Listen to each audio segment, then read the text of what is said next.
Screen seen to you? Are you able to see the screen?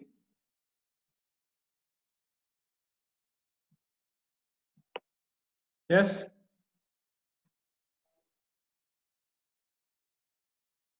Yes, sir. Okay. Today we'll discuss privacy and security policy enforcement. Okay. Or a particular policy of security and privacy is enforced in any organization. That we'll discuss today. So, first of all, we should understand privacy and security. That already have discussed.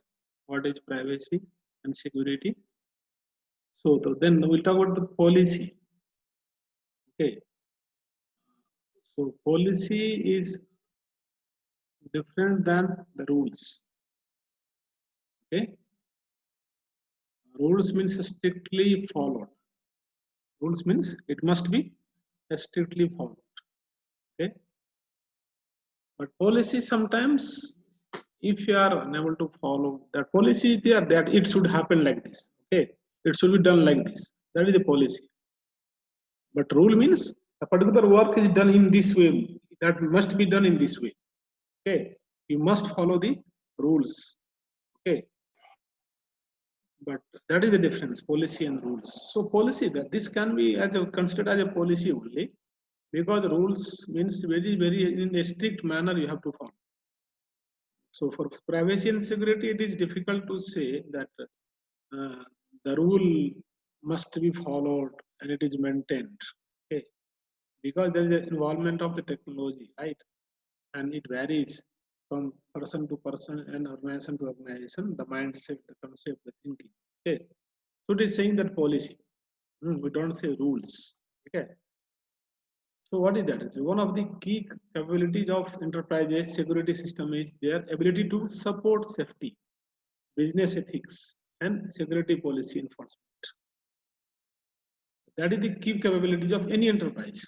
कोई enterprise की अगर हम बात करें, कोई भी company की बात करते हैं, तो उसके पास एबिलिटी होनी चाहिए कि सेफ्टी प्रोवाइड करे, बिजनेस एथिक्स जो होता है, वो मेंटेन हो, क्योंकि बिजनेस में या कोई भी वर्क है उसमें अगर एथिक्स नहीं है तो क्या हो जाएगा, वो अनएथिकल एक्टिविटी हो जाएगा, अनएथिकल वर्क हो जाएगा, अगेंस्ट द लॉ हो सकता है, अगेंस्ट रूल्स हो सकता है, अगेंस्ट पॉलिसी हो सकता है. That's what, if we follow the policy or the guideline or the rules or the law, so all these are coming under the ethical activity. That is nothing but ethical activity. If you are unable to maintain that, if you are unable to follow that, then it is nothing but unethical. So business, whatever the business you are running, that must be ethical. Okay. अब देखिए, मैं एक छोटा सा example day to day अपन life में जो face करते हैं, जैसे कि हम दूध खरीद के खाते हैं. ठीक है, दूध वाला आता है, गांव से आता है या डेयरी से आता है, दूध सप्लाई करता है घर में, डोर टू डोर दूध सप्लाई. तो आज के डेट में आप क्या देखते हैं कि दूध, प्योर दूध मिलना बहुत ही कठिन है. 5% to 10% ही चांस होता है कि हमें प्योर दूध, कोई विश्वस्त आदमी है तभी वो हमें प्योर दूध दे सकता है, प्योर मिल्क मिल सकता है. अदरवाइज 90% केस में या तो कहीं पाउडर मिलाता है, या कोई केमिकल मिलाता है, या पानी मिलाता है, या कुछ मिलाता है. ठीक है ना, उसका क्वांटिटी बढ़ाने के लिए. मनी, ज्यादा money earning concept, money collecting. We don't say earning money. Earning money means if they provide pure milk, that is called money earning. But if a person is not supplying pure milk, that is collecting money from us. They are mixing water and milk, and in 750 ml of milk they are mixing 250 ml of water. That is, they are collecting the money by selling water. Okay, so that is not ethical. उसको मैं ethical नहीं बोल सकता, क्योंकि भाई आपका जो भी रेट है 50 रुपीज लीटर है, तो उसका जब आप 60 रुपीज ले लो, 65 रुपीज ले लो, that can be the ethical one, because उसको भाई प्रॉफिट नहीं हो रहा है. आज के डेट में जो जितने फोडर्स होता है कैटल को खिलाने के लिए, वो कॉस्टली है. तो भाई हमें 50 रुपीज में नहीं हो पाता है, आई मीन लॉस. तो वो 60 रुपीज कर सकता है, 65 कर सकता है. That is ethical. बट आप हमें चीट करोगे, पानी मिलाओगे, पाउडर मिलाओगे, कुछ और मिक्स करके हमें दोगे, that is not ethical, right? That is meaning of ethical. So the business, whatever the business we are running, that must maintain proper ethic and security policy obviously. अगर हम data का बात करते हैं, ऑनलाइन हो या ऑफलाइन हो, तो अगर हम डाटा का बात करते हैं तो डाटा जब तक सिक्योर नहीं हो पाता है, सिक्योरिटी पॉलिसी जब तक फॉलो नहीं किया जाएगा, मेंटेन नहीं किया जाएगा, तो उसमें क्या होगा, बिजनेस की रिलायबिलिटी खत्म हो जाएगा, ठीक है ना? आप चीट कर लो, एक दिन, 2 दिन, 6 महीना, 1 साल कर सकते हो, लेकिन लॉन्ग लाइफ के लिए आप नहीं कर सकते हो। जैसे कि कोई ऑर्गेनाइजेशन, कोई यूनिवर्सिटी या कॉलेज आपको एडमिशन के टाइम में बोलता है कि भाई आप इस कोर्स में एडमिशन लो हमारे यहाँ, हम आपको अच्छे से पढ़ाई करेंगे, करवाएंगे, अच्छा ट्रेनिंग देंगे, और फाइनल ईयर में जाते ही आपका कैंपस करवाएंगे, कैंपस में आपका सिलेक्शन होगा, and you will be placed 100%, आपके पास जॉब ऑफर लेटर होगा आपके हाथ। तो आप इथिक है बिजनेस का, भाई चलो हम एजुकेशन प्रोवाइड कर रहे हैं तो बच्चे का हम भविष्य का भी गारंटी ले रहे हैं कि भाई आपको हम जॉब दिलवाएंगे, ठीक है ना? लेकिन वो ऐसा नहीं कर पा रहा है, जिस तरह से कमिट किया है, प्रॉमिस किया है स्टूडेंट के साथ, ऐसा कुछ भी नहीं हो पा रहा है। बच्चे सिंपली पास आउट होके चला गया, उसको ना तो जॉब के लिए कुछ प्रयास किया गया ऑर्गेनाइजेशन तरफ से, हाँ, ना एश्योरेंस दिया गया, कुछ भी नहीं, ठीक है ना? तो क्या हुआ, अनएथिकल। हमने आपसे अगर कमिट किया कि भाई आपको हम, आप अच्छे से पढ़ाई करेंगे, रिजल्ट आपका अच्छा होगा तो हम कैंपस करवाएंगे और आपका सिलेक्शन होगा, ठीक है? At least we must try for that, we must call various companies for the campus drive. उसमें आपका सिलेक्शन अगर नहीं हो पाता तो हो सकता है कि आपके एंड से कुछ कमी है, आप अच्छे से प्रिपेयर नहीं कर सके, आपका एकेडमिक उतना अच्छा नहीं है, तो that is not the fault of organization. लेकिन हम कंपनी को नहीं बुला पाए और हम एडमिशन के टाइम में बड़ा बड़ा बात करके हम एडमिशन करवा लिए, तो क्या हुआ, अनइथिकल, ठीक है ना?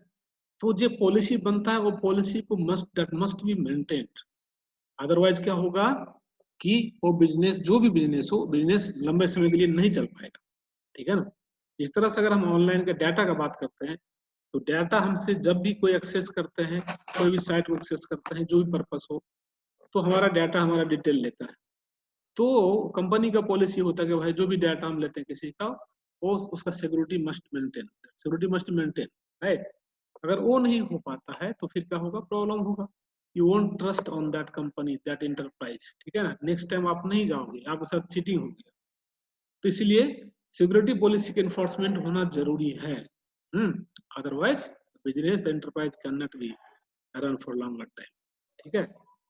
The ability to detect improper behaviour, access it as a real event, and use the evidence to support additional training or enforcement is of tremendous value to any organization, ठीक है?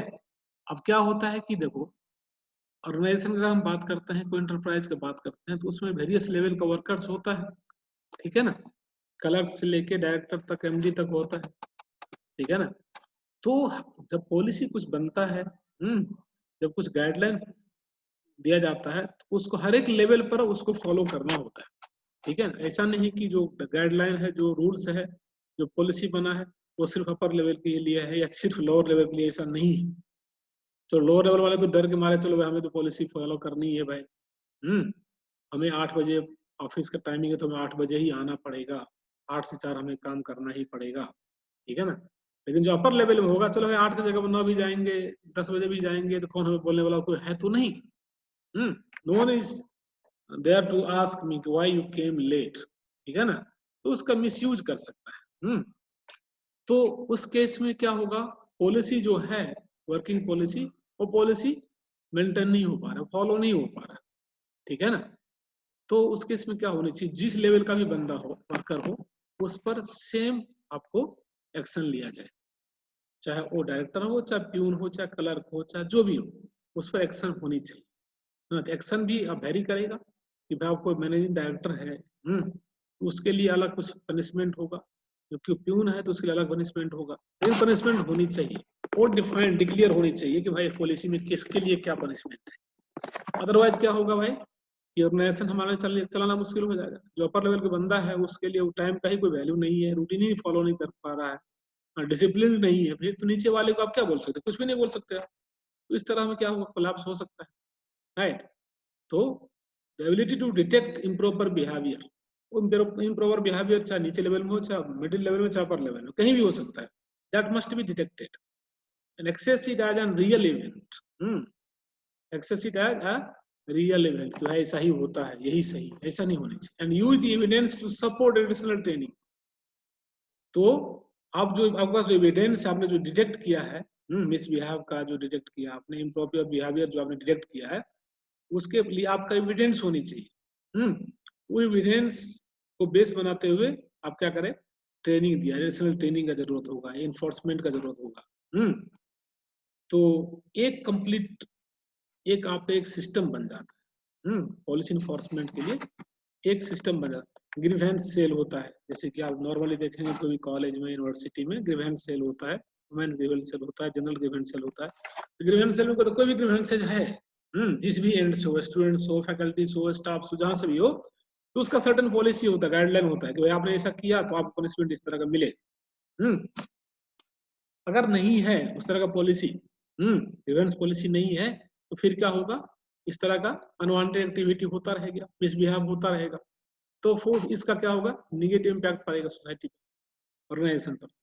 तो इस तरह से अगर डाटा का हम बात करते, डाटा सिक्योरिटी का बात करते हैं, तो डाटा सिक्योरिटी मान लो कि एक फाइल एक सिस्टम दूसरे सिस्टम में कॉपी करना है, किसी के थ्रू करवाया मान लिया जाए, तो उसको वही गाइडलाइन फॉलो करना पड़ेगा कि जो गाइडलाइन सबके लिए है, कि अगर वो फाइल है, if किसी का इंपॉर्टेंट डाटा है, that should not be breached, that should not be leaked, वो बंदा जो ट्रांसमिट कर रहा है, वो वही जिम्मेवार है कि भाई हमें किस तरह से इस डाटा को ट्रांसमिट करना है एक सिस्टम से दूसरे सिस्टम, जिससे कि इसका प्राइवेसी ब्रीच ना हो, ठीक है। So these are the things, understood, समझ में।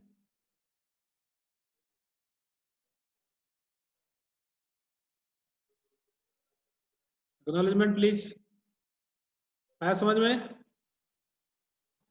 जब मैं बोलता हूँ तुरंत बोला करो, समझ में आ रहा है। Yes, sir.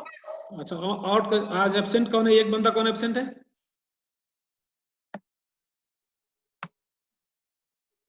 आज कौन एब्सेंट है भाई, दीपक एब्सेंट है क्या, दीपक। Yes, sir. दीपक को प्रॉब्लम क्या चल रहा है यार, नहीं आ पा रहा है, स्वस्थ तो है वो बंदा, स्वस्थ है कि नहीं, वो कुछ हुआ तो नहीं उसको,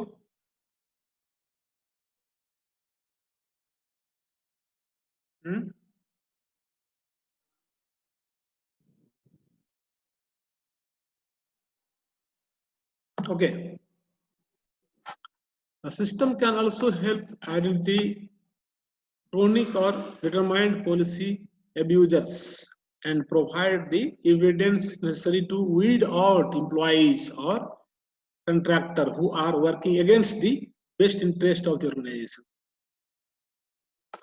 तो ऑर्गेनाइजेशन के पास एक ऐसा स्ट्रॉन्ग पॉलिसी होनी चाहिए, और कोई क्रोनिक या डिटरमाइंड पॉलिसी अब्यूजर है, जो पॉलिसी को अब्यूज करता है, जो ब्रेक करता है, उसको आइडेंटिफाई करने की पॉलिसी होनी चाहिए, एक सिस्टम सेटअप होनी चाहिए कि जिससे ट्रैक हो सके कौन बंदा ऐसा है जो पॉलिसी को वॉइड कर रहा है, ब्रेक कर रहा है, चाहे वो सिंपल केस हो चाहे क्रोनिक केस हो, दैट मस्ट बी आइडेंटिफाइड। इस तरह का सिस्टम सेटअप बननी चाहिए, क्योंकि क्या होता है कि जब हम डाटा का बात करते हैं, जिसमें आपको डे वन से बोलते आ रहा हूँ कि most important thing is the data, ठीक है ना, डाटा पर ही सारा खेल होता है।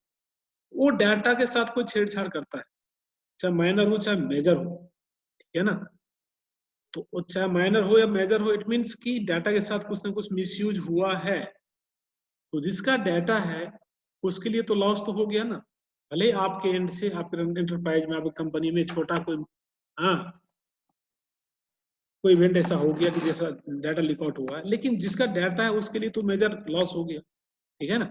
इसलिए क्रोनिक, अच्छा जो भी किस्म का आपका पॉलिसी अब्यूजर है, जो पॉलिसी को ब्रेक करता है, फॉलो नहीं करता है, उस पर उसको डिटेक्ट करना, उस पर एक्शन लेना, एक सिस्टम सेटअप बननी चाहिए, okay, best interest of the organization, ठीक है ना।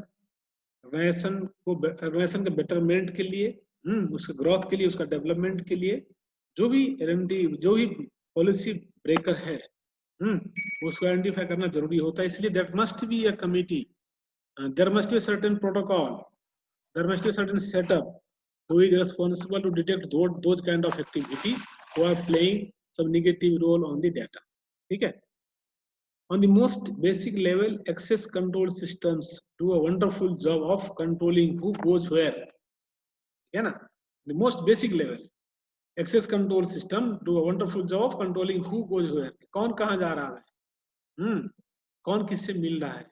अगर कोई प्यून है, तो प्यून का रोल तो डिफाइंड होता है, कोई क्लर्क है उसका रोल डिफाइंड होता है, कोई मैनेजर है उसका रोल डिफाइंड होता है, कोई कैशियर है उसका रोल डिफाइंड होता है, कोई मार्केट मैनेजर है उसका रोल, हर एक का रोल डिफाइंड होता है, उसका अपना जोन होता है, उसका अपना एरिया होता है, उसका अपना फील्ड होता है। आउट ऑफ उस बाउंड्री से अगर जा रहा है, तो सस्पिशियस होगा भाई, ये बंदा का जब ये रोल है तो फिर इस तरह की क्यों एक्टिविटी कर रहा है, बाउंड्री क्यों क्रॉस कर रहा है, लाइन क्यों क्रॉस कर रहा है, सस्पिशियस हो जाएगा।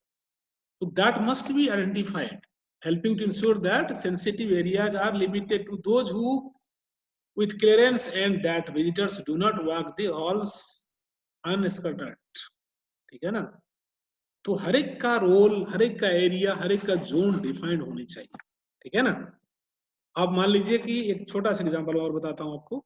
अगर हम सर्वर रूम का बात करते हैं, कोई ऑर्गेनाइजेशन में जाएंगे आप तो सर्वर रूम अलग से होता है, आप अपने कॉलेज में जाते हैं, यूनिवर्सिटी में, तो सर्वर रूम ही अलग होता है। तो सर्वर रूम में जनरल पर्सन को जाने का जरूरत ही नहीं है। Without the permission you are not allowed to enter to the server room. जो एडमिन होगा, जिसके हाथ में अथॉरिटी होगा, वही एंटर हो सकता है, वही एक्सेस कर सकता है। जनरल पीपल एक्सेस नहीं कर सकता है। On a special case if you are having the written permission, then only you are allowed with the permission of the admin. ठीक है ना? तो ये सब चीज गाइडलाइंस है, क्योंकि कोई भी ऑर्गेनाइजेशन में अगर हम देखते हैं तो डिफरेंट जोन होता है। आप बैंक का बात करो तो बैंक में आप देखे होंगे कि मोस्ट ऑफ द ब्रांचेज में लॉकर का कंसेप्ट होता है कि नहीं होता है? तो लॉकर रूम में क्या आज हम कस्टमर जा पाते हैं क्या? नहीं जा पाएंगे। हाँ, जिसका लॉकर है, जो परचेज किया है लॉकर, जो हायर किया है लॉकर, जिसको मिला है लॉकर परमिशन, वही बंदा उस परमिशन, जब भी परमिशन आपको मिलेगा, डायरी रजिस्टर मेंटेन होता है, रजिस्टर में एंट्री होगा, डेट, टाइम, एवरीथिंग, नाम, डिटेल्स एंटर होगा, then only you are allowed to go to the locker room. For everyone it is not open. ठीक है ना? For everyone it is not open. लेकिन कैशियर काउंटर की बात करें हम तो कैशियर काउंटर में तो सब जाता है, जितना भी कस्टमर जाएगा डेबिट क्रेडिट के लिए, सारे के सारे कस्टमर आपको उस लाइन में क्यू में जा सकता है। हाँ, और in some important case the person can meet manager, branch manager also, no problem. But locker room में क्यों जाएगा आदमी? It is not allowed. It is not allowed for everyone to enter into the locker room. Like that, एक zone का example बता रहा हूं आपको। कोई भी ऑर्गेनाइजेशन का हम बात करें, कोई एंटरप्राइज की बात करें, तो उसमें क्या होता है, आपको एक सर्टेन जोन होता है, उस पर पर्टिकुलर इंसान का, पर्टिकुलर वर्कर का ही अथॉरिटी होता है। ठीक है ना? तो ये सब चीज सारे कंसिडर होनी चाहिए। ठीक है? क्लियर है? Yes, sir. So security policy enforcement consists of two components. Security policy enforcement consists of two components. क्या क्या components है? Detection of violation and taking action when a violation occurs. तो दो चीज होनी चाहिए।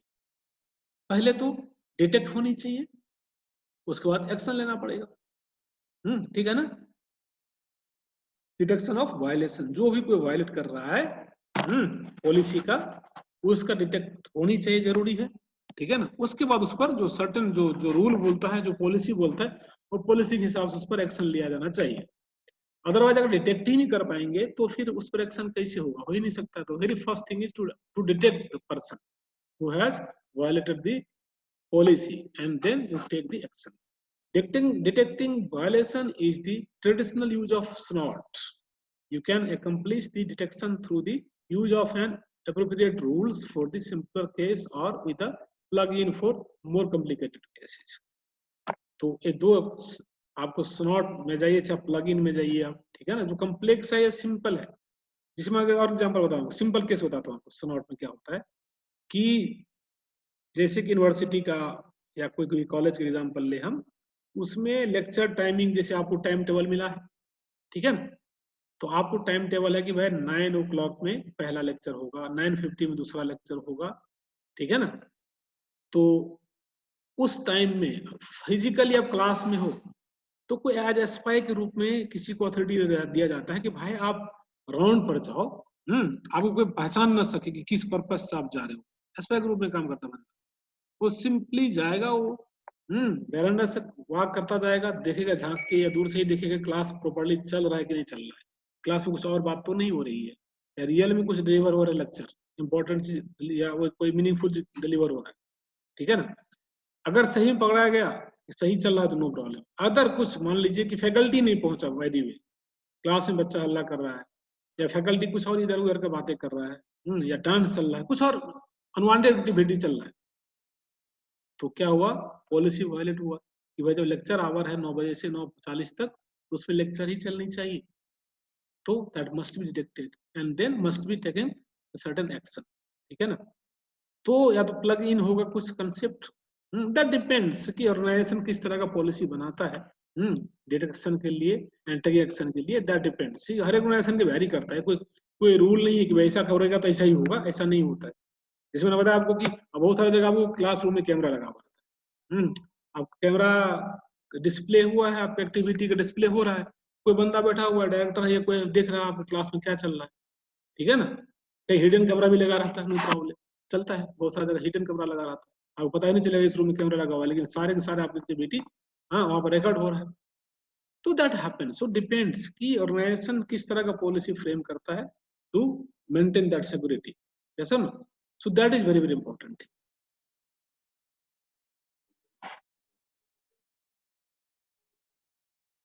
Just a minute.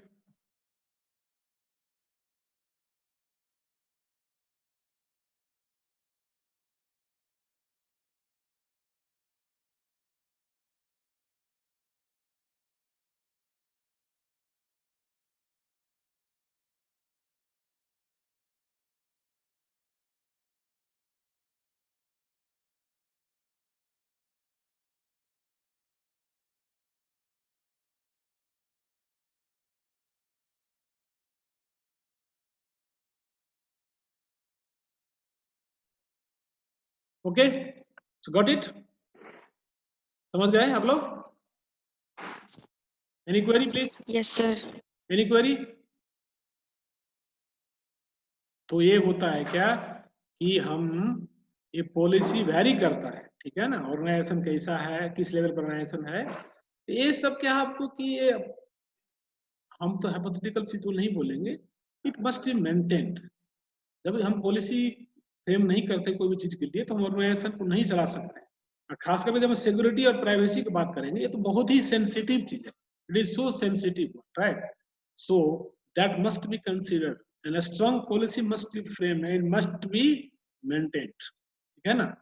उसमें detection आएगा और टेकिंग एक्शन होगा, ठीक है, क्लियर है?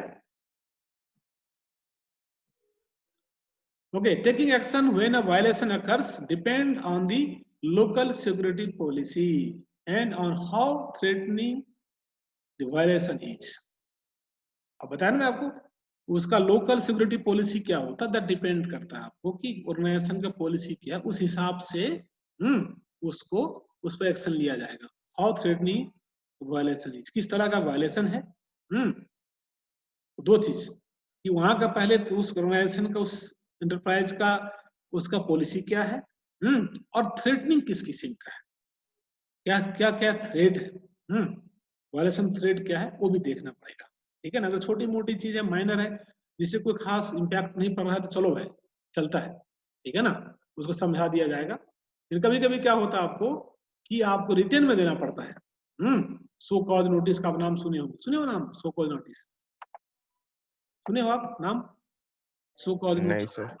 हाँ, मैं बता रहा हूँ आपको, सो कॉज नोटिस क्या होता है कि अगर आप कहीं पर वर्क कर रहे हो, ठीक है, और जैसे कि यही फेस एग्जांपल मैं लेता हूँ कि ऑफिस आने का टाइमिंग है 9 बजे, ठीक है, तो 9 बजे आप महीना में एक आध दिन लेट हो गए तो you are permitted, you inform okay that I will be late today for half an hour 1 hour, वो चलता है, लेकिन अगर वो आपके रूटीन में आ जाता है, हफ्ता में आप 3 दिन लेट हो जाते हो, 9 के जगह आप 9:30 बजे आते हो या 10 बजे आते हो, हाँ, तो आपको 2 बार 3 बार 4 बार आपको लिखा रहता है, वो गाइडलाइन लिखा रहता है कि भाई कोई बंदा अगर लेट आ रहा है हफ्ता में 3 बार, तो 3 बार तक उसको समझाओ प्रेम से, घर वाली उसको बुलाओ, समझाओ, कन्विंस करो उसको कि ऐसा ना रिपीट करे।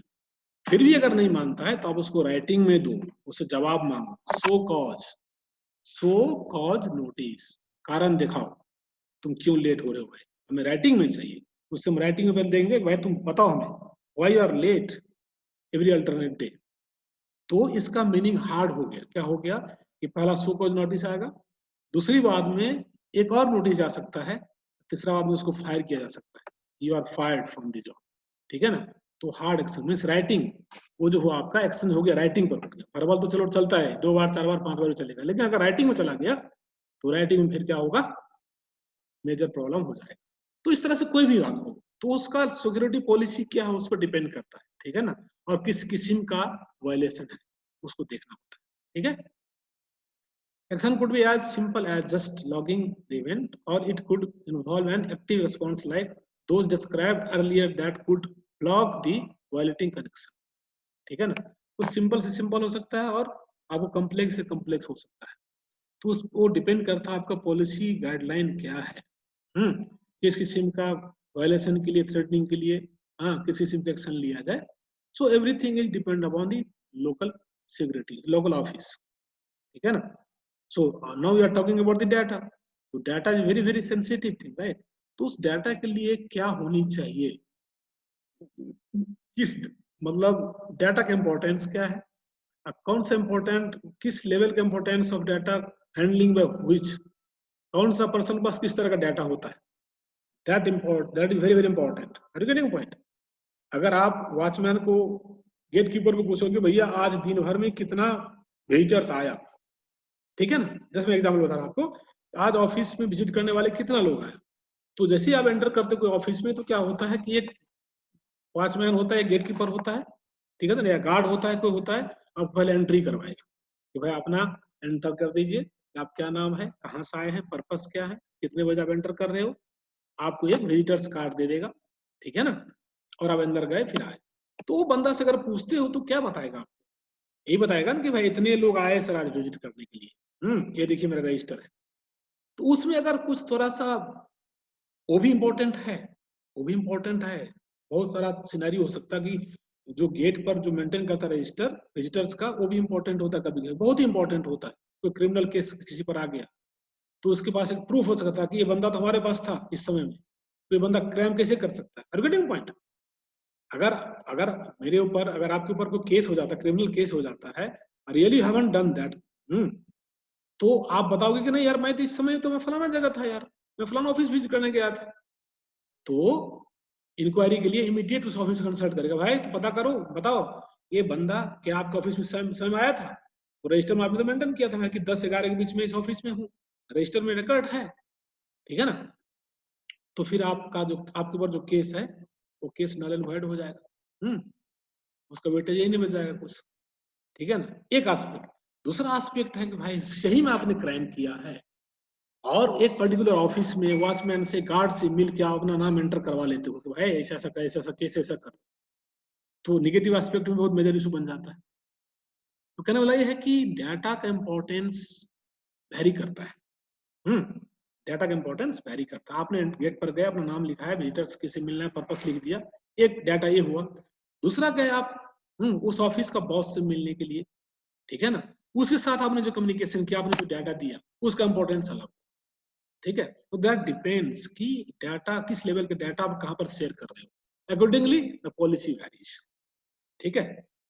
इट्स क्लियर, है समझ में। Yes, sir. Okay, so only 2 minutes left. I'm going to stop here. Policy enforcement mechanism का इसमें बात करेंगे, ठीक है, एक और लेक्चर लेंगे इस पर, हम ये टॉपिक को कंप्लीट करेंगे। Any query so far, do have any query please.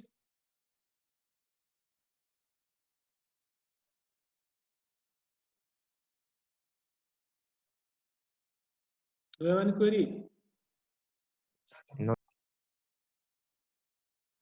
Okay, so maybe next week क्या आप लोग का ट्रेनिंग होने वाला है क्या?